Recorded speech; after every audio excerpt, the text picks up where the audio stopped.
नमस्कार। Indian penal code lecture series में मैं डॉक्टर अमिताभ सिंह एक बार फिर आपका हार्दिक स्वागत करता हूं। आज इंडियन पेनल कोड के दो सेक्शंस को लेकर आया हूं, जो है सेक्शन नंबर 76 और सेक्शन नंबर 79। इस लेक्चर में क्या क्या देखेंगे पहले ये समझ लीजिए। सबसे पहले आएगा बेयर टेक्स्ट क्या कहता है सेक्शन 76 का और 79 का। सेक्शन 76 जहां बाउंड बाई लॉ की बात करेगा, सेक्शन 79 जस्टिफाइड बाई लॉ की बात करेगा। इन दोनों के इलस्ट्रेशंस क्या कहते हैं ये समझेंगे। ये दोनों सेक्शन 76 और 79 मिस्टेक को डिफेंस के रूप में एस्टैब्लिश करते हैं, मिस्टेक का डिफेंस देते हैं। तो आखिर डिफेंस ऑफ मिस्टेक क्या है, कब मिलेगा, ये समझेंगे। एक लैटिन मैक्सिम यहां आएगी, इग्नोरेंशिया फैक्टी डॉट एग्जीक्यूट, इग्नोरेंशिया जुरिस नॉन एग्जीक्यूट। इसका मतलब क्या है, कब इसको कैसे इंप्लीमेंट करते हैं और क्यों इग्नोरेंस ऑफ लॉ का डिफेंस नहीं दिया जाता है, इसको समझेंगे। इसके बाद मिस्टेक ऑफ फैक्ट को हाईलाइट करेंगे कि आखिर मिस्टेक ऑफ फैक्ट कहते किसे हैं। इसमें सर मिशेल फोस्टर का दिया हुआ एग्जांपल आपके सामने रखूंगा। फिर इसके बाद जो के आएंगे कि कुछ दूसरे एग्जांपल्स भी आपके सामने रखेंगे, यहां से समझने की कोशिश करेंगे मिस्टेक ऑफ फैक्ट क्या है। फिर इसके बाद मिस्टेक ऑफ फैक्ट दो रिस्ट्रिक्शंस के अंतर्गत काम करता है, वो दो रिजर्वेशन या रिस्ट्रिक्शंस कौन सी हैं, इनको डिस्कस करेंगे। फिर सेक्शन 76 पर जनरली जो कंपटीशन होते हैं, वहां जो एग्जाम में क्वेश्चन पूछे जाते हैं वो सुपीरियर ऑर्डर को लेकर पूछा जाता है कि क्या सुपीरियर का दिया हुए सारे ऑर्डर्स को जो सबऑर्डिनेट फॉलो करते हैं, तो क्या सबऑर्डिनेट जो ऑर्डर फॉलो कर रहे हैं वो पूरी तरह से प्रोटेक्टेड है। इसका जवाब देंगे सुपीरियर ऑर्डर्स में। यहां पर दुखी सिंह की केस आएगी स्टेट के साथ 1955 में, ये देखेंगे। इसके बाद बात उठेगी सेक्शन 79 में जस्टिफाइड बाई लॉ किसे कहते हैं, कब हम कहेंगे कि ये जस्टिफाइड बाई लॉ है। और इस टॉपिक को एनालिसिस करते हुए जजमेंट आएगी किरण बेदी की, किरण बेदी एंड जोगिंदर सिंह की जजमेंट आएगी। इसमें ये मोहतरमा ने किया क्या था, बहुत बड़े कारनामे इन्होंने किए थे। तो किरण बेदी और जोगिंदर सिंह की केस देखेंगे और वहां सुप्रीम कोर्ट ने किस तरह से सेक्शन 79 को इंटरप्रेट किया है, ये इंपॉर्टेंट होगा। सेक्शन 79 को जब आप पढ़ेंगे तो वहां पर गुड फेथ की चर्चा आएगी कि गुड फेथ किसे कहते हैं। गुड फेथ को लेकर के डिस्प्यूट है, इसकी दो डेफिनेशन दी गई है। पहली जो section 52 Indian penal code define करता है, दूसरी ओर जनरल क्लॉजेज एक्ट 1897 का सेक्शन 3 क्लॉज 22 क्या कहता है। दोनों में डिकोटोमी है। अब इस डिकोटोमी को रिजॉल्व किया गया, केस का नाम है इन री गणपतिया पिल्लई की केस में मद्रास हाई कोर्ट ने इसको रिजॉल्व किया। क्या कहा ये समझेंगे। इसके बाद हरभजन सिंह की केस आएगी स्टेट ऑफ पंजाब के साथ, जो मानहानि के लिए यहां पर कन्विक्ट किए गए थे हरभजन सिंह। उन्होंने गुड फेथ का तर्क लिया था, जिसको रिकॉग्नाइज किया था सुप्रीम कोर्ट ने। इसके बाद देखेंगे कि चमन लाल की केस आएगी स्टेट ऑफ पंजाब के साथ, जहां फिर डिफेमेशन का मैटर उठेगा। इसके बाद आएगी case state of Orissa versus भगवान बारिक की। यहां दो लोगों के बीच में डिस्प्यूट था, झगड़ा था और एक किलिंग का काम किया गया और उन्होंने तर्क देना चाहा गुड फेथ का, जिसको सुप्रीम कोर्ट ने डिनाई कर दिया।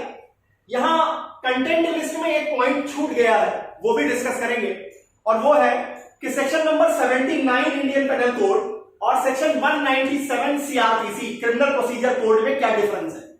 क्या ये दोनों एक ही चीजों को डिस्कस करते हैं या दो अलग अलग डायमेंशनल प्रोटेक्शन की बात कर रहे हैं, इसकी चर्चा करेंगे।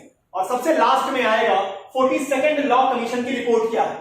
42nd लॉ कमीशन की रिपोर्ट में सेक्शन 76 और 79 को क्लब करके एक ही सेक्शन की संस्तुति की गई है, एक सेक्शन बनाने की बात की गई है। सेक्शन 76 में दो पार्ट, सेक्शन 76 पार्ट 1 और पार्ट 2 करके क्या है वो, इसको समझेंगे। स्टार्टिंग में एक डिस्क्लेमर आपको दे देता हूं कि इंडियन पेनल कोड की मेरी लेक्चर सीरीज एक्सटेंसिव होगी। इसका कहने का मतलब कि सन 2003 में जब से मैंने इंडियन पेनल कोड या कह लीजिए कि क्रिमिनल लॉ में मास्टर डिग्री को उठाया है, तब से 17-18 साल की ये स्टडी है, ये जर्नी है। तो यहां पर कोई भी टॉपिक जो मैं उठा रहा हूं उसकी पूरी इन डेप्थ कंप्लीट एनालिसिस आपके सामने रखूंगा। और एक गारंटी करता हूं आपको कि इस लेक्चर को देखने के बाद अगर आप स्टेप बाय स्टेप ऐसे नोट करते चले जाते हैं तो इसके बाद आपको कोई भी किताब खोलने की जरूरत नहीं पड़ेगी। शुरू कर रहे हैं सेक्शन नंबर 76 और 79 Indian penal code, bound by law, justified by law कहता क्या है, कैसे चलते हैं। जब आप सेक्शन 76 का पहले बेयर देखिए, nothing is an offence which is done by a person who is or who by reason of mistake of fact and not by reason of mistake of law in good faith believes himself to be bound by law to do it. Section 76 को आप देखेंगे तो कहता है कि कोई बात अपराध नहीं है जो किसी ऐसे व्यक्ति के द्वारा की जाती है जो उस बात को करने के लिए विधि के द्वारा आबद्ध है, बाउंड बाई लॉ है, या तथ्य की भूल के कारण, न कि विधि की भूल के कारण। गुड फेथ में ये बिलीव करता है, मतलब सद्भाव पूर्वक ये विश्वास करता है कि वह उस बात को करने के लिए विधि के द्वारा आबद्ध है, तब वहां पर उसके द्वारा की गई कोई बात अपराध नहीं। इसका मतलब क्या है? इसका मतलब है कि जब आप सेक्शन 76 को पढ़ते हैं तो एक बात स्पष्ट समझिएगा कि यहां जो मतलब कह लीजिए कि डिफेंस अवेलेबल कराया गया है, इसके लिए वो व्यक्ति जो कि डिफेंस ले रहा है वो बाउंड बाई लॉ होना चाहिए उस काम को करने के लिए। इसका मतलब कि उसकी ड्यूटी होनी चाहिए, उसे कुछ ना कुछ ड्यूटी को परफॉर्म करना होगा, परफॉर्म करने की जिम्मेवारी उसके ऊपर होगी, तभी सेक्शन 76 का बचाव उसके लिए उपलब्ध होगा। यहां इलस्ट्रेशन दो दिए गए हैं। पहला इलस्ट्रेशन कहता है कि ये जो कि एक सोल्जर है, उसको उसका सबऑर्डिनेट, उसका जो सुपीरियर है वो ऑर्डर करता है कि आप एक मॉब के ऊपर गोली चलाइए। वह उस ऑर्डर को जो कि लीगलाइज है, उस ऑर्डर के फर्दरेंस में वो गोलियां चलाता है। उसने कोई बात अपराध नहीं की है, कोई बात उसकी अपराध नहीं है। क्यों? क्योंकि यहां पर वो सुपीरियर ऑर्डर के अंतर्गत प्रोटेक्ट कर लिया जाएगा, सेक्शन 76 का डिफेंस उसे मिलेगा। दूसरा एग्जांपल जो यहां पर है वो ये कहता है कि ये जो कि एक कोर्ट का ऑफिसर है, उसे कोर्ट एक वारंट देती है, वारंट को उसे एग्जीक्यूट करना है, वो बाउंड बाई लॉ है वारंट को एग्जीक्यूट करने के लिए, और उसे बी को अरेस्ट करने के लिए कहा गया है। लेकिन जब वो अपनी इंक्वायरी करता है तो गलती से वो सी को बी समझ लेता है और सी को अरेस्ट कर लेता है। यहां उसके द्वारा की गई कोई भी बात अपराध नहीं मानी जाएगी, सेक्शन 76 में उसे डिफेंस मिलेगा। अब आइए सेक्शन 79 क्या कहती है। Nothing is an offence which is done by any person who is justified by law or who by reason of mistake of fact and not by reason of mistake of law in good faith believes himself to be justified by law in doing it।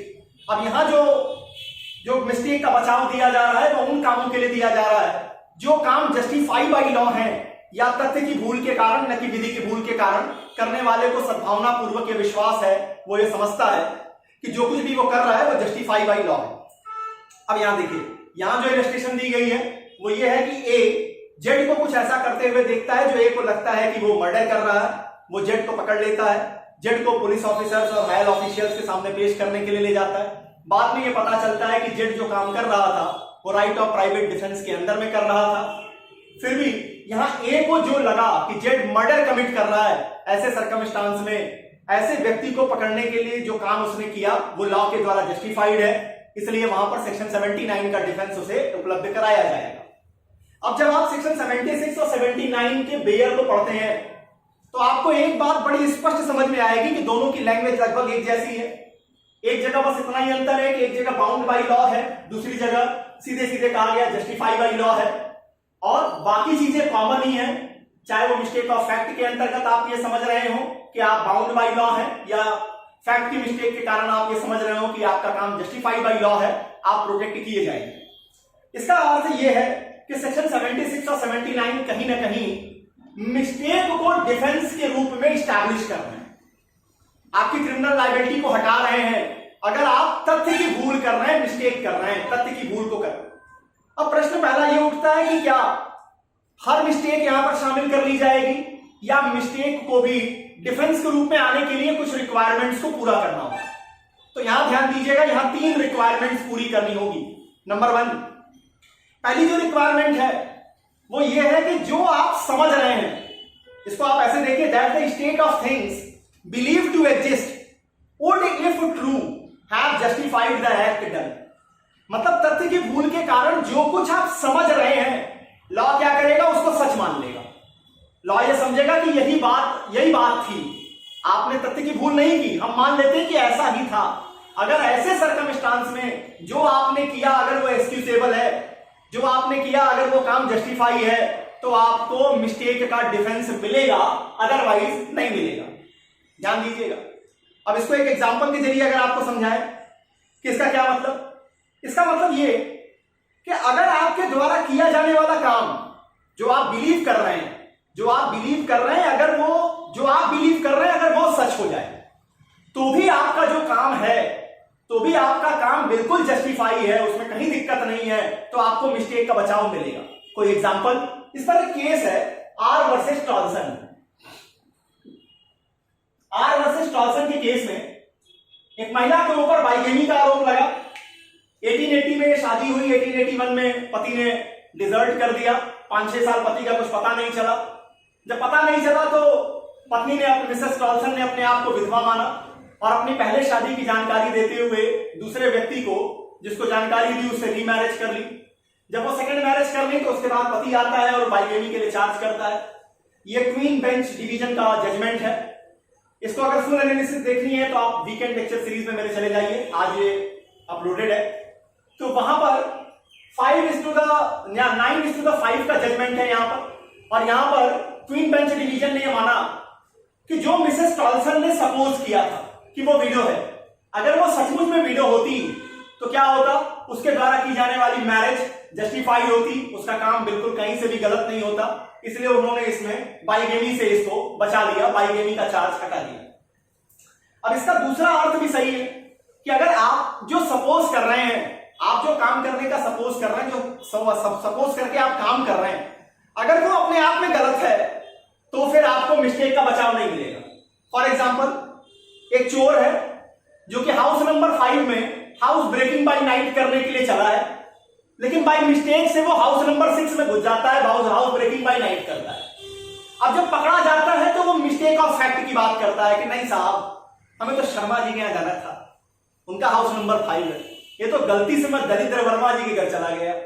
अब क्या उसको आप mistake का बचाव देंगे? Answer है नहीं देंगे। क्यों? क्योंकि अपने आप में पनिशेबल ऑफेंस है, अपने आप में एक ऑफेंस है। आप चाहे शर्मा जी के घर चोरी करो, चाहे वर्मा जी के घर जाकर हाउस ब्रेकिंग बाय नाइट करो चोरी करने के लिए, दोनों में मिस्टेक ऑफ फैक्ट से कुछ बदलेगा नहीं, इसलिए आपको मिस्टेक ऑफ फैक्ट का बचाव नहीं दिया जाएगा।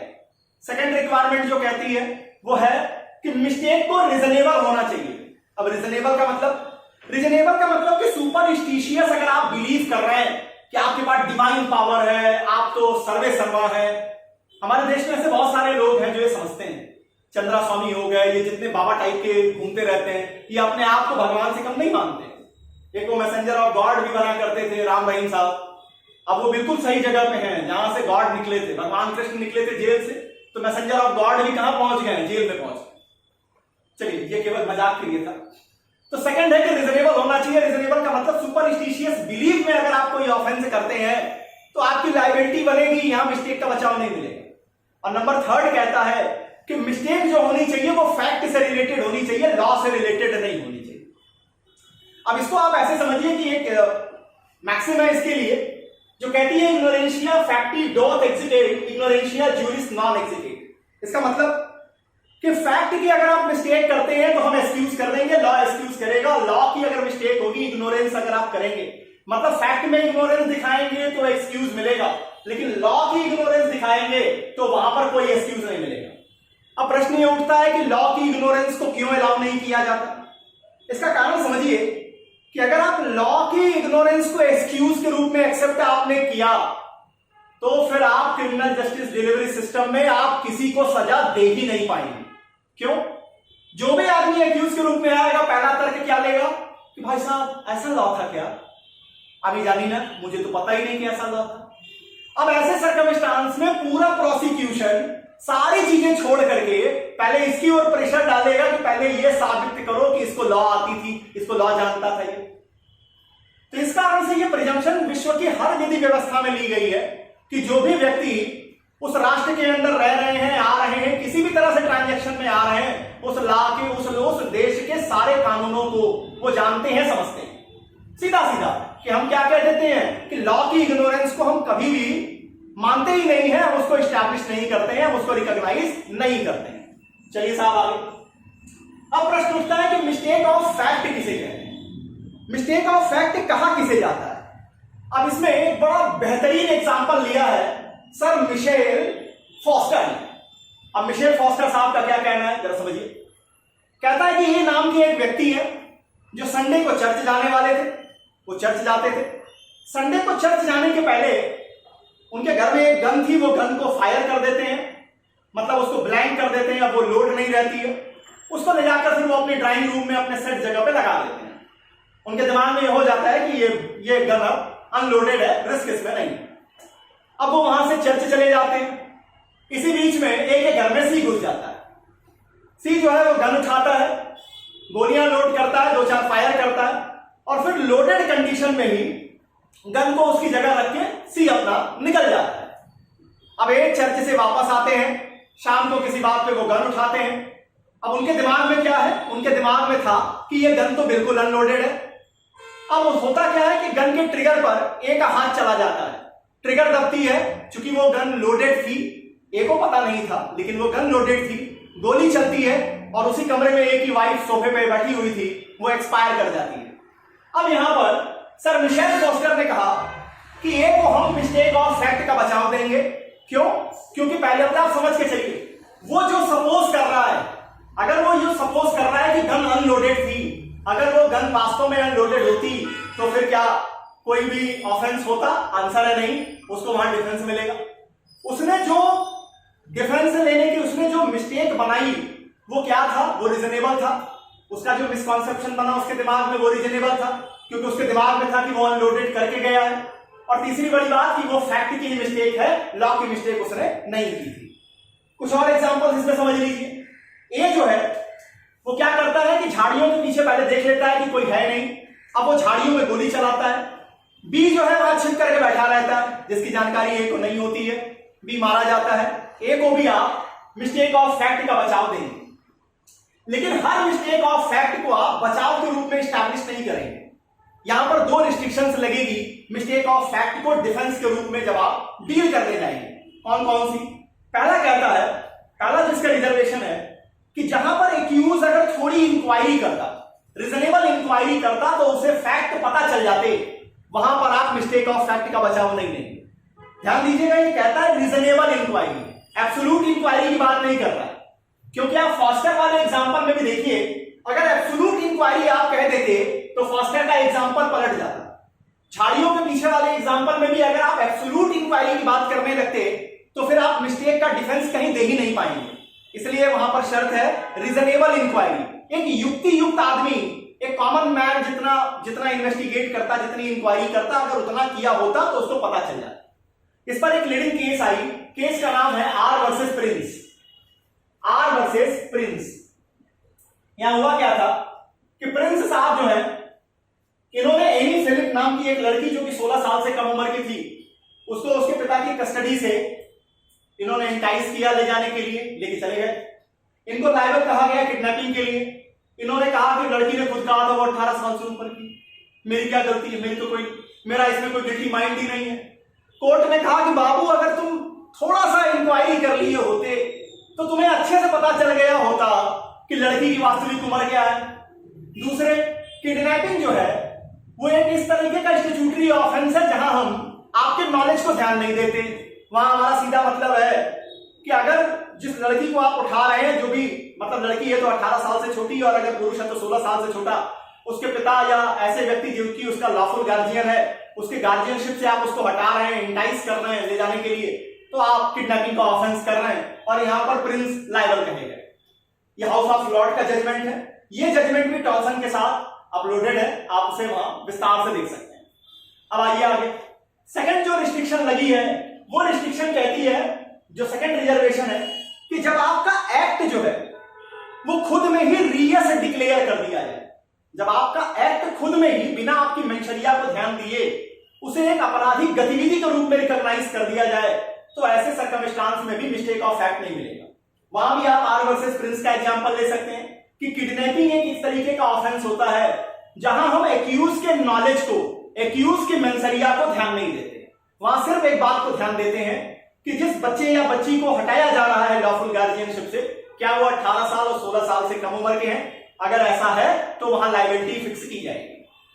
अब आगे आते हैं और आता है सुपीरियर ऑर्डर किसे कहते हैं। सेक्शन 76 में जो दोनों इलस्ट्रेशन मैंने आपके सामने रखे, एक इलस्ट्रेशन क्या था, एक था कि वो एक सोल्जर है, सुपीरियर उसको ऑर्डर देता है मॉब पे गोली चलाने का, वो गोली चलाता है, उसे डिफेंस दिया गया। अब यहां पर प्रश्न उठता है सारे विद्यार्थियों के दिमाग में कि इसका मतलब कि सुपीरियर ऑर्डर एक एब्सोल्यूट ब्लैंकेट है। सुपीरियर जो भी ऑर्डर कर दे सही है, गलत है, लीगल है, इलीगल है, हर ऑर्डर बिल्कुल हम मान लेंगे और हम बच जाएंगे, ऐसा नहीं है। सुपीरियर ऑर्डर को समझिए, every act done under the order of superior authorities is not protected. जब आप आईपीसी को देखते हैं तो आईपीसी में समझिए कि क्या स्थिति है। अब यहां लिख दे रहा हूं आपका सुपीरियर ऑर्डर। तो पहली चीज तो सारे सुपीरियर ऑर्डर आपके प्रोटेक्टेड नहीं है। अब सुपीरियर ऑर्डर को आप दो पार्ट में डिवाइड कीजिए। पहले ऑर्डर जो कि इलेजिटिमेट है या इलीगल है।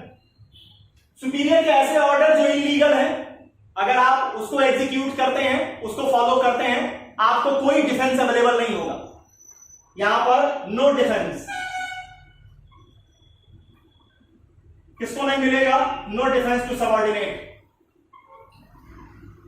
अब जैसे मान लीजिए कि एक दरोगा जी हैं, पुलिस में एसआई है, एसपी ऑर्डर कर देता है, एसपी वारंट इशू कर देता है।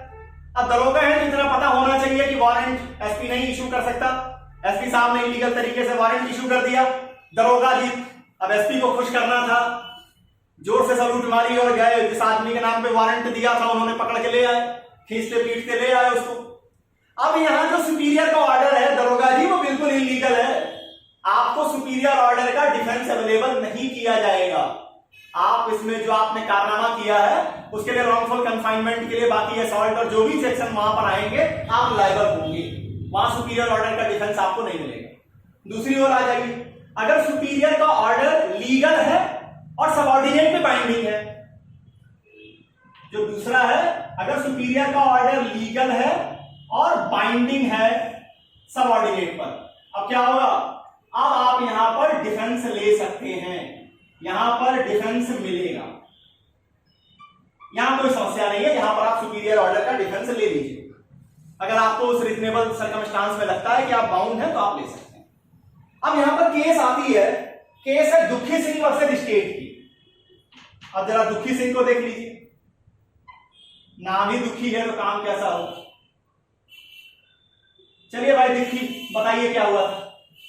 दुखी साहब में हुआ क्या था, एक एक्यूज रहता है जिसके ऊपर चोरी का सस्पेक्ट रहता है, वो कि उसने चोरी की है। पुलिस से बचने की कोशिश करता है, अरेस्ट से बचने की कोशिश करता है। अब पुलिस वाले भाई साहब क्या करते हैं, तैश में आ जाते हैं, रहते हैं पुलिस में भाई वर्दी का जोर रहता है और गोली चला देते हैं, वो एक्यूज मर जाता है। अब सेक्शन 46 सीआरपीसी जो है वो अगर कोई एक्यूज अरेस्ट से बचने की कोशिश करे तो पुलिस को उतना फोर्स इस्तेमाल करने के लिए परमिट करता है जो रीजनेबल है। और अगर एक्यूज के ऊपर डेथ का या लाइफ इंप्रिजनमेंट से पनिशेबल ऑफेंस करने का आरोप लगा है तो वहां पर आप उस एक्यूज को जो बचने की कोशिश कर रहा है डेथ भी कॉज कर सकते हैं। अब दुखी सिंह वाले में बेचारे एक्यूज ने क्या किया था, क्या चीज का उसके ऊपर सस्पेक्ट था, वो चोरी का। चोरी पनिशेबल कितने से है? 379 में आईपीसी के 3 साल से पनिशेबल है। पुलिस वालों ने क्या किया, काउंटर कर दिया, एक तरह से ठोक दिया, जिसको कहा जाता है मुंबईया भाषा में। अब यहां पर कोर्ट ने कहा कि साहब जिस भी सुपीरियर के में ऑर्डर दिया था और जिन लोगों ने फॉलो किया था, यहां सुपीरियर ऑर्डर का कोई डिफेंस अवेलेबल नहीं कराया जाएगा। तो सुपीरियर ऑर्डर में ध्यान दीजिएगा, दुखी सिंह जी आपको इशारा करेंगे कि केवल लीगल और बाइंडिंग जो ऑर्डर किए जाएंगे उसी पर सबऑर्डिनेट डिफेंस क्लेम कर सकेंगे। इलीगल ऑर्डर के लिए कोई डिफेंस अवेलेबल नहीं होगा। चलिए साहब आगे बढ़ते हैं। अब सेक्शन 79 में आते हैं और जो पॉइंट डिस्कस किया जा रहा है वो है जस्टिफाइड बाय लॉ किसे कहते हैं। अब देखिए जस्टिफाइड बाय लॉ कहना क्या चाहते हैं। Section 79 protects acts which are justified by law और are bona fide believed to mistake of fact to be justified by law. Section 79 कहता है कि वो सारे काम जो कि लॉ के द्वारा जिसका कोई लीगल जस्टिफिकेशन है, रियल जस्टिफिकेशन जिसका दिया जा सके, उन कामों को सेक्शन 79 में प्रोटेक्ट किया गया। अब एक मोहतरमा की लीडिंग केस लेके आपके सामने आता हूं। मोहतरमा विश्वविख्यात है, नाम है किरण बेदी, आप जानते हैं। किरण बेदी एंड जोगिंदर सिंह की ये केस है और हम आप जिस किरण बेदी को जानते हैं ये किरण बेदी 2.0 है। ये जब का मुकदमा है उस समय किरण बेदी का एक अलग जलवा था और क्या कारनामा इन्होंने किया था, जरा इस मुकदमे को समझिए। किरण बेदी एंड जोगिंदर सिंह की केस है वर्सेस कमेटी ऑफ इंक्वायरी, 1989 की केस है। Kiran Bedi and Joginder Singh versus committee of inquiry.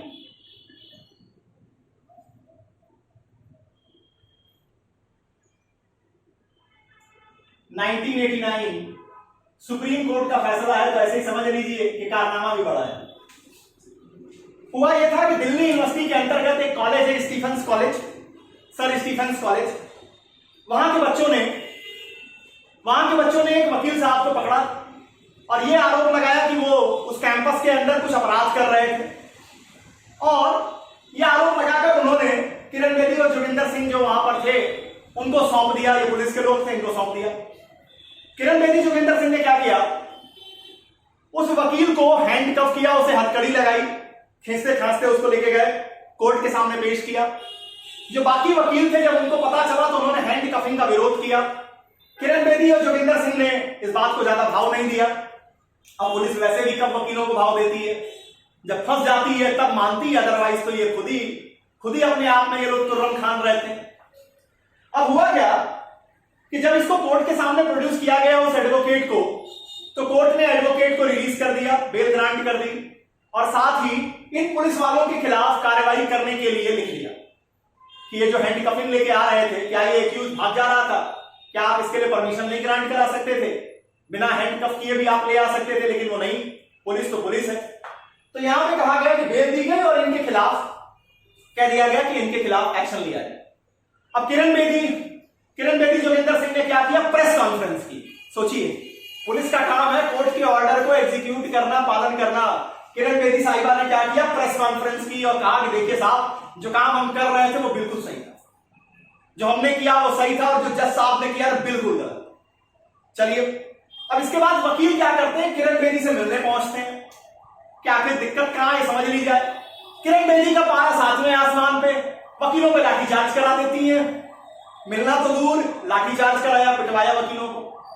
इसके बाद क्या करती है, एक मॉब को इंजीनियर्ड करती है। सोचिए, पुलिस के लोग हैं, माफियागिरी का काम कर रही थी, एक पूरे मॉब को इन्होंने इंजीनियर्ड किया, और इसके साथ उस मॉब ने क्या किया, कोर्ट पे अटैक किया, काफी एडवोकेट्स को चोट आई, प्रॉपर्टी भी डिस्ट्रॉय करवाई। अब जब इतना हो गया तो दिल्ली हाई कोर्ट ने 2 सिटिंग जजेस की कमेटी बनाई और इंक्वायरी सेटल कराई किरण बेदी और जोगिंदर सिंह के खिलाफ। और ये जो इंक्वायरी सेटल हुई, इसमें यूज किया गया कमीशन ऑफ इंक्वायरी एक्ट 1952 की section number 8B, commission of inquiry act की 1952 का सेक्शन 8B। 8B कहता क्या है कि जिस व्यक्ति के खिलाफ इंक्वायरी की जा रही है, उस व्यक्ति को, अगर उस व्यक्ति के नेम फेम को प्री जुडिशली अफेक्ट होना है, तो उस व्यक्ति को सुनवाई का मौका दिया जाएगा। सामान्यतः होता क्या है कि ऐसे जब ये इंक्वायरी सेटल की जाती है, तो जब इंक्वायरी अपने लास्ट फॉर्म पे पहुंचती है कि हाँ ये व्यक्ति जिम्मेवार है, गलती इनकी है, तब उन अधिकारियों को मौका दिया जाता है कि वो अपनी सफाई में जो कहना है वो शपथ के ऊपर कहें। यहां क्या हुआ, ये जो 2 जजेस की जो कमेटी बैठी थी, इन्होंने स्टार्टिंग में ही किरण बेदी को, जोगिंदर सिंह को मौका दिया और कहा कि आप शपथ पत्र के ऊपर आइए और आपको जो कहना है वो करिए। अब किरण बेदी साहिबा तो तुरंत खान थी, इन्होंने डिनाई कर दिया, बोला नहीं, आप हमें बाद में बुला सकते हैं, आप शुरू में कैसे बुलाए हुए। तो इन्होंने डिनाई कर दिया शपथ पे कुछ भी कहने के लिए। अब कमेटी ने क्या किया, यहां पर कमेटी ने सेक्शन 178 आईपीसी में दोनों ऑफिसर्स के खिलाफ एक्शन लेने की अनुशंसा कर दी, रिकमेंडेशन कर दी। किस सेक्शन में इन्होंने कहा, सेक्शन 178 आईपीसी। अब ये क्या कहता है सर, ये कहता है कि अगर आप, सेक्शन 178 कहता है कि अगर आप पब्लिक सर्वेंट हैं और जब आपसे कहा जाए तब आप या तो ओथ देने से मना करते हैं या ट्रुथ को अफर्म करने से मना करते हैं, तो ये एक पनिशेबल ऑफेंस है। अब इस अनुशंसा जो कि 178 आईपीसी में इनके खिलाफ की गई थी, इसके अगेंस्ट में किरण बेदी जाती है कोर्ट, वही ये मुकदमा है। किरण बेदी पहुंचती है और कहती है कि हमने जो काम किया है वो सेक्शन 79 में जस्टिफाइड बाय लॉ है।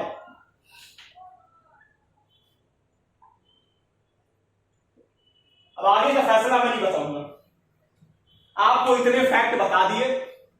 मोहतरमा ने पहले तो वकील को हैंडकफ किया, उनके पास ज्यादा ग्राउंड नहीं था। वकील मिलने गए तो लाठी चार्ज करवाया, प्रेस कॉन्फ्रेंस की कोर्ट के ऑर्डर के खिलाफ। देखिए सब जस्टिफाई हो रहा है। इसके बाद फिर क्या किया, एक मॉब इकट्ठा किया, उससे अटैक करवाया। फिर जब इंक्वायरी कमेटी बैठती है तो तुर्रम खान बन जाती है, कहते नहीं जी हम तो बाद में आएंगे थी, पहले कैसे आपने बुला लिया। अब सुप्रीम कोर्ट को क्या बचा था इंटरप्रेट करने के लिए? सुप्रीम कोर्ट ने कहा कि मोहतरमा आपको सेक्शन 79 का डिफेंस नहीं दिया जा सकता। क्यों? आपने इतने महान महान कारनामे किए हैं इस मामले में, जिसको कहीं से भी कोई अंधा आदमी भी अगर देख ले आपके कारनामों को, सुन ले आपके कारनामों को, तो कहेगा कि ये कहीं से भी जस्टिफाइड तो नहीं। तो किरण बेदी के केस में यहां पर इनकार कर दिया गया सेक्शन 79 में बचाव देने से। अब आइए साहब, अब किरण बेदी के बाद जब आप देखते हैं तो चाहे आप सेक्शन 76 को पढ़िए चाहे 79 को पढ़िए, दोनों में एक चीज कॉमन आ रही है, वो वर्ड है गुड फेथ का। कि आखिर गुड फेथ होता क्या है, कहते किसे हैं गुड फेथ? अब देखिए गुड फेथ को भी लेके झगड़ा है। अब आप कहेंगे कि क्या टॉपिक ले आया, इसमें खाली झगड़ा ही हो रहा है। देखिए लॉ में सबसे बड़ी एक पॉजिटिव बात यही है। अब लॉ में देखिए गुड फेथ को क्या है, गुड फेथ की दो परिभाषाएं हैं। एक गुड फेथ की परिभाषा सेक्शन 52 इंडियन पेनल कोड दे रहा है, वहीं दूसरी परिभाषा जनरल क्लॉजेज एक्ट का सेक्शन 3/22 दे रहा है। तो एक जो है वो ईस्ट की बात करता है, दूसरा वेस्ट की बात करता है। अब ये जनरल क्लॉजेज एक्ट वाला जो है इसका सहारा एक्यूज लेना चाहता है, प्रोसिक्यूशन जो है वो अड़ी रहती है 52 को लेकर के। अब झगड़ा शुरू हो जाता है कि आखिर चलेगा तो कौन सा चलेगा। तो पहले देखते हैं कि आखिर है क्या और ये डिकोटोमी सॉल्व कहां की गई। तो जब आप सेक्शन 52 को पढ़ते हैं इंडियन पेनल कोड के, तो वो कहता है कि इफ एनीथिंग डन और बिलीव्ड विदाउट ड्यू केयर और attention then there is no good faith. अगर आप कोई भी काम ड्यू केयर और अटेंशन के बिना करते हैं तो इसका मतलब कि आप गुड फेथ में काम नहीं कर रहे हैं, आप सद्भावना पूर्वक काम नहीं कर रहे हैं। चलिए साहब सेक्शन 52, अब 3/22 क्या कह रहा है? 3/22 कह रहा है कि भले आपका काम निग्लिजेंट हो, लेकिन आप अपनी ओर से ऑनेस्टली काम कर रहे हैं। अब ये मोरालिटी की बात करता है। आप अपनी ओर से अगर आप लग रहा है कि आप ऑनेस्टली काम कर रहे हैं तो फिर आप जो है वो गुड फेथ में काम कर रहे हैं, हम ये कहेंगे। पढ़िए क्या कह रहा है? कह रहा है a thing shall be deemed to be done in good faith where it is in fact done honestly, whether it is done negligently or not, we presume that it is in the good faith। मतलब क्या है?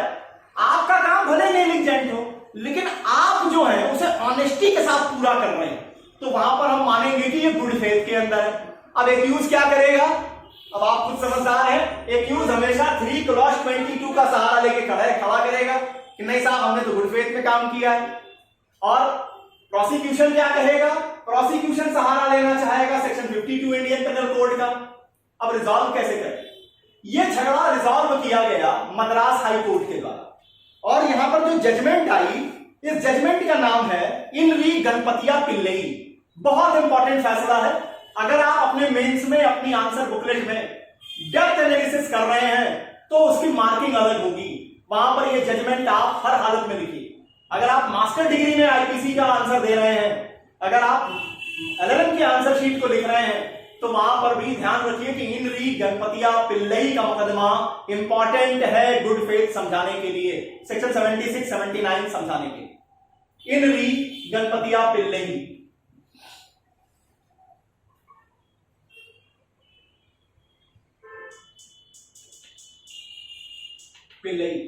Madras high court क्या head करता है ये समझिए। यहां पर मद्रास हाई कोर्ट ने कहा कि section 52 good faith does not require logical infallibility but it ask due care and caution which must be in each case considered with reference to general circumstances of the case। किस पर ध्यान दिया जाएगा? Good faith को हम कहां कहां देखेंगे? General circumstances of the case, general circumstances को ध्यान देते हुए, प्लस दूसरी चीज क्या देखेंगे? यहां पर देखेंगे capacity and intelligence, capacity and intelligence. किसकी intelligence? Of the person whose behavior is in question।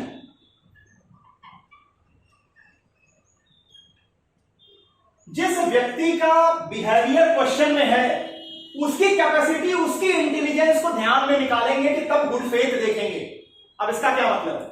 इसका मतलब है कि गुड फेथ का कोई एक सेट स्टैंडर्ड हम नहीं बनाएंगे कि कटवारू राम के लिए भी वही लगेगा, सिपाही के लिए भी वही लगेगा, दरोगा के लिए भी वही लगेगा, एसपी के लिए भी वही लगेगा, डीआईजी के लिए भी वही लगेगा, ऐसा नहीं।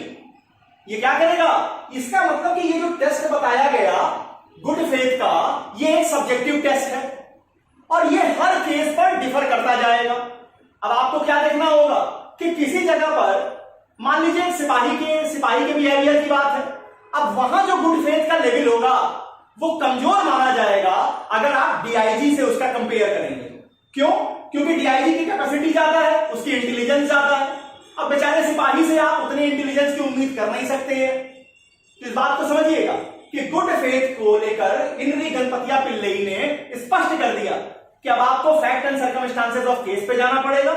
वो व्यक्ति जिसके की बिहेवियर का क्वेश्चन उठा है उसकी कैपेसिटी कितनी है, उसका इंटेलिजेंस कितना है, इसके मद्देनजर आप तय करेंगे कि गुड फेथ वहां पर अप्लाई हुआ या नहीं हुआ, गुड फेथ का इस्तेमाल उसने किया या नहीं किया। अब आइए साहब, अब इसमें एक सबसे इंपॉर्टेंट केस जो आती है गुड फेथ को लेकर, देखिए केस चलेगी। केस आएगी Harbhajan Singh versus state of Punjab. आइए, हरभजन सिंह में क्या हुआ, इसके फैक्ट भी अद्भुत इंटरेस्टिंग है। Harbhajan Singh versus state of Punjab 1966 के केस है ये।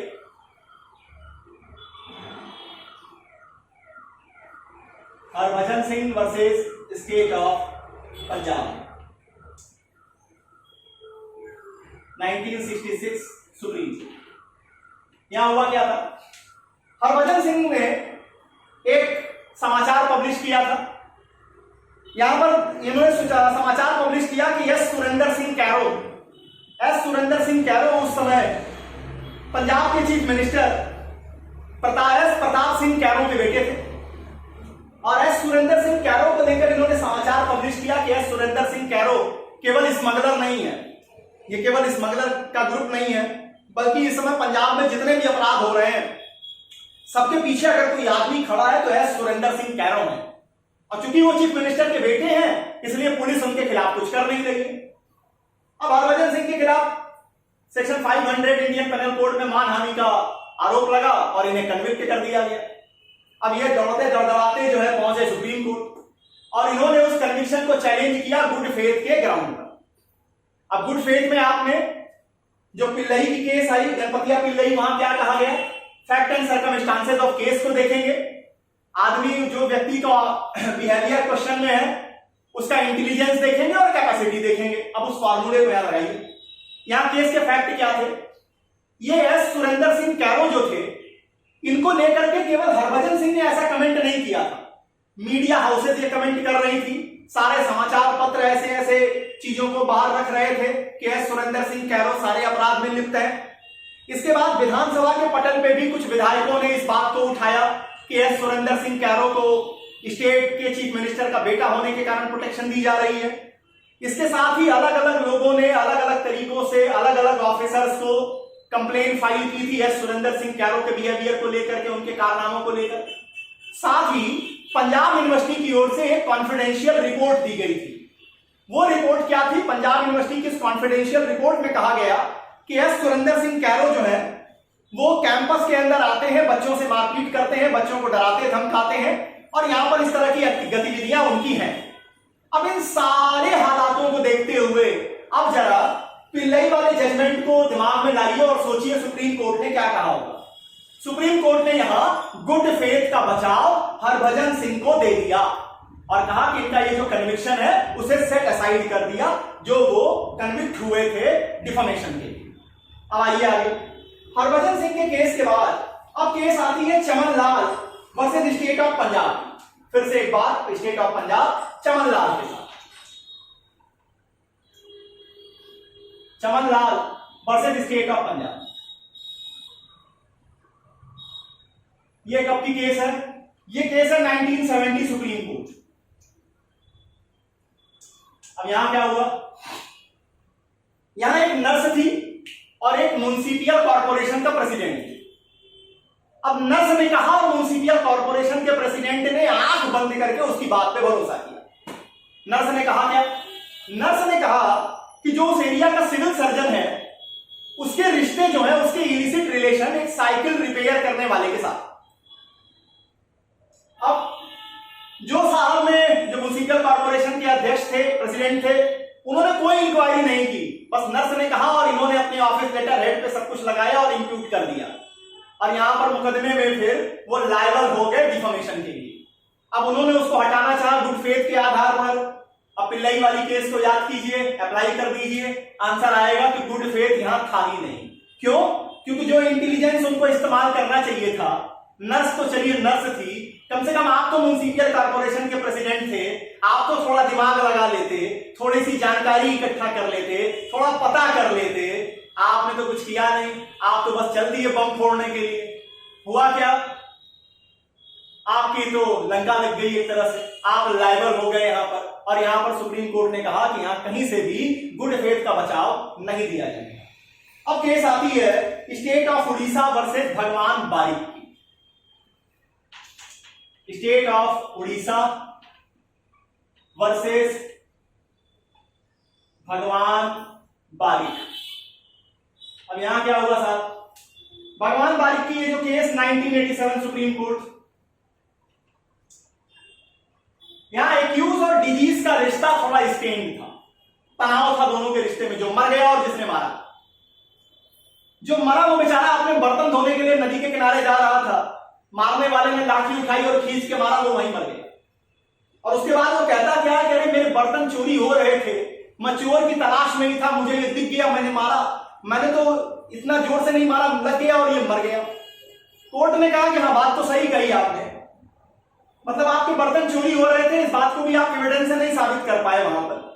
तो जो कारनामा आपने किया है, ये कारनामे में गुड फेथ का कहीं डिफेंस देखने की गुंजाइश नहीं बनती है।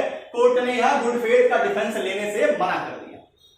अब आइए, अब नेक्स्ट टॉपिक पे जंप करते हैं कि सेक्शन 79 इंडियन पेनल कोड और सीआरपीसी के सेक्शन 197 में क्या अंतर है। ये एक बड़ा इंपॉर्टेंट क्वेश्चन है जो कि मास्टर डिग्री स्टूडेंट से भी पूछा जाता है और इंटरव्यू बोर्ड इस चीज को हाईलाइट करना चाहते हैं कि आखिर सेक्शन 79 इंडियन पेनल कोड और सीआरपीसी के सेक्शन 197 में क्या डिफरेंस है। Section 79 IPC versus section 197 CrPC, दोनों में क्या अंतर है। अब देखिए सेक्शन 79 क्या कहता है। Section 79 deals circumstances when proved make act complaint of not an offense. It totally provides safeguard to a person who falls within the ambit of conviction. Section 79 कहता क्या है? अगर आपका काम जस्टिफाई बाई लॉ है तो आपको डिफेंस मिलेगा। तो अगर आप जस्टिफाई बाई लॉ से बाहर निकलेंगे तो आप कन्विक्ट किए जाएंगे। लेकिन अगर आपने अपने काम को जस्टिफाई बाई लॉ की कैटेगरी में ले आया तो फिर आपका कन्विक्शन सेटिस्फाइड कर दिया जाएगा, आप एक्विटल की ओर चले जाएंगे। मतलब यहां पर जो प्रिविलेज दी गई है, जो प्रोटेक्शन दिया गया है, वो बड़ी प्रोटेक्शन है, वो एक तरीके की सब्सटेंटिव प्रोटेक्शन है। सेक्शन 79 में जो प्रोटेक्शन दी जा रही है ये सब्सटेंटिव प्रोटेक्शन है। और सब्सटेंटिव प्रोटेक्शन किसके लिए है? ये सब्सटेंटिव प्रोटेक्शन जो है अगेंस्ट कन्विक्शन है। कन्विक्शन के खिलाफ आपको प्रोटेक्शन मिल जाती है। अब जरा आ जाइए सेक्शन 197 सीआरपीसी क्या कहती है। सेक्शन 197 सीआरपीसी का कहना है कि no court without prior sanction of government shall take cognizance of an offence alleged to have been committed by judges or public servant while acting or purporting to act in the discharge of their official duty. Section 197 कहता है कि कोई भी court ऐसे किसी मामले का cognizance नहीं लेगा जिस मामले में यह आरोप आए कि कोई जज या जो आपका पब्लिक अथॉरिटी है अपने पब्लिक ड्यूटी को करते समय या परपोर्टिंग उस ड्यूटी को करते समय अगर वो कोई ऑफेंस कमिट कर देते हैं तो उसके लिए पहले किसकी सैंक्शन चाहिए, पहले गवर्नमेंट की सैंक्शन आएगी तभी कोर्ट कॉग्निजेंस लेगी। मतलब यहां भी प्रोटेक्शन दिया गया है, लेकिन यह प्रोटेक्शन जो है एक तरीके का प्रोसीजरल प्रोटेक्शन है। यह एक प्रोसीजरल प्रोटेक्शन है और यहां जो प्रोटेक्शन दिया गया है वो अगेंस्ट द ट्रायल है। मतलब ट्रायल नहीं चलेगा कब तक जब तक की परमिशन नहीं आ जाती है गवर्नमेंट के द्वारा। आ जाएगा तो ट्रायल आगे प्रोसीड करेगा, लेकिन 79 में अगर आपका काम जस्टिफाई बाय लॉ हो गया तब आपकी कन्विक्शन ही नहीं की जा सकती, आप एक्विटल में निकल जाएंगे। तो ये अंतर है सेक्शन 79 इंडियन पेनल कोड और सेक्शन 197 सीआरपीसी। अब इस लेक्चर के last but not the least topic पे आते हैं कि 42nd लॉ कमीशन की क्या रिकमेंडेशन है। देखिए सेक्शन 76 और 79 के जब आप लैंग्वेज को पढ़ते हैं तो पढ़ने वाला कंफ्यूज होता है कि एक ही जैसी बात को बार बार लिखा जा रहा है, एक बार बाउंड बाई लॉ, एक बार जस्टिफाई बाई लॉ, दोनों में एक ही चीज आ रही है कि by the mistake of act, not by the mistake of law, एक जगह बाउंड एक जगह जस्टिफाई। तो इसको लेकर के 42nd लॉ कमीशन ने रिकमेंड किया कि इन दोनों सेक्शंस को क्लब कर दीजिए और इसको एक सेक्शन बना दीजिए, सेक्शन 76। इसमें एक पोर्शन एक तरफ और दूसरे क्लॉज में दूसरी चीजों को डिस्कस करने की बात की। क्या कहता है सेक्शन 76 जिसे प्रपोज किया गया वो देखिए। 42nd law commission recommendation.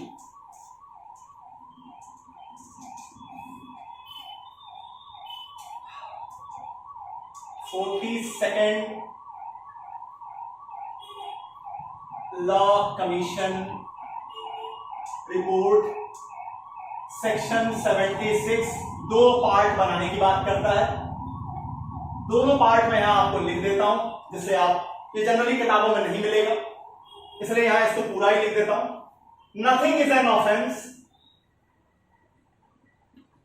Nothing is an offence which is done by a person which is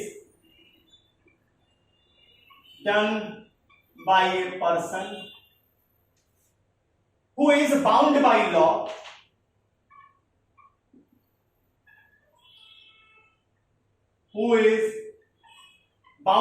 law to do it or justified by law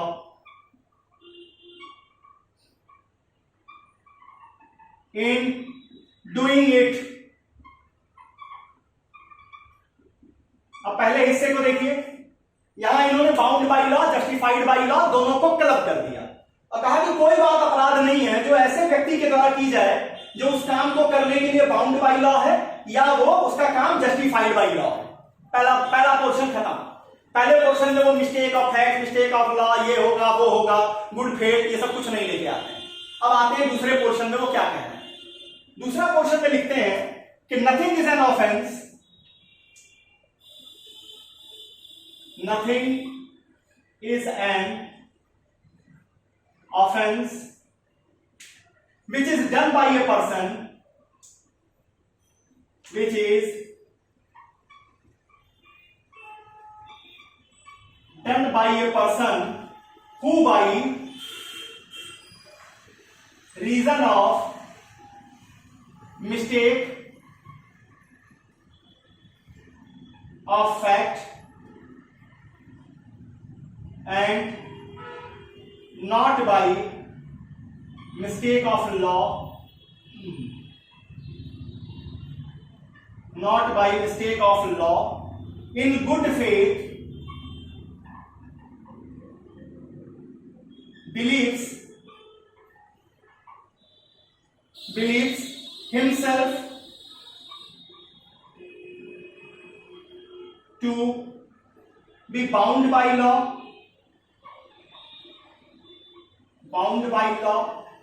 to do it, or justified by law in doing it। अब देखिए, अब यहां क्या किया, mistake of fact, mistake of law वाला जो portion बार बार आ रहा था उसको इन्होंने क्लब कर दिया सेकंड पोर्शन में। पहले पोर्शन को क्लियर किया कि nothing is the offence which is done by a person who is bound by law to do और justified by law in doing it. आप या तो बाउंड है या जस्टिफाइड है, पहले पोर्शन में आपकी बात अपराध नहीं। दूसरे पोर्शन में चले गए कि मिस्टेक ऑफ फैक्ट के कारण, न कि मिस्टेक ऑफ लॉ के कारण। गुड फेथ में अगर आप बिलीव करते हैं कि आप बाउंड बाय लॉ हैं या जस्टिफाइड बाय लॉ हैं, तो वो भी आपका किया हुआ काम अपराध नहीं माना जाएगा। ये प्रपोज सेक्शन 76 है 42nd लॉ कमीशन की रिपोर्ट का। इतनी बातें रही सेक्शन 76 और 79 को लेकर इंडियन पेनल कोड। उम्मीद करता हूं, उम्मीद ही नहीं विश्वास करता हूं कि सेक्शन 76 और 79 को समझने में यह लेक्चर आपके लिए पूरी मदद करेगा। इसके बाद आपको शायद बुक भी देखने की जरूरत न पड़े इन सेक्शंस को पढ़ने के लिए। आईपीसी की अपनी एक्सटेंसिव लेक्चर सीरीज में अगला लेक्चर जो आपके सामने लेके आऊंगा वो जुडिशियल एक्ट्स को लेकर के होगा कि जजेस जो काम करते हैं उनको प्रोटेक्ट किया जाता है सेक्शन 77 में, और जो जजेस को सपोर्ट करते हैं मिनिस्टीरियल स्टाफ उन्हें सपोर्ट किया जाता है, उन्हें प्रोटेक्ट करते हैं सेक्शन 78 में। तो सेक्शन 77 और 78 को एक साथ लेकर आपके सामने उपस्थित होगा अगले लेक्चर में। तब तक के लिए बहुत बहुत धन्यवाद। नमस्कार।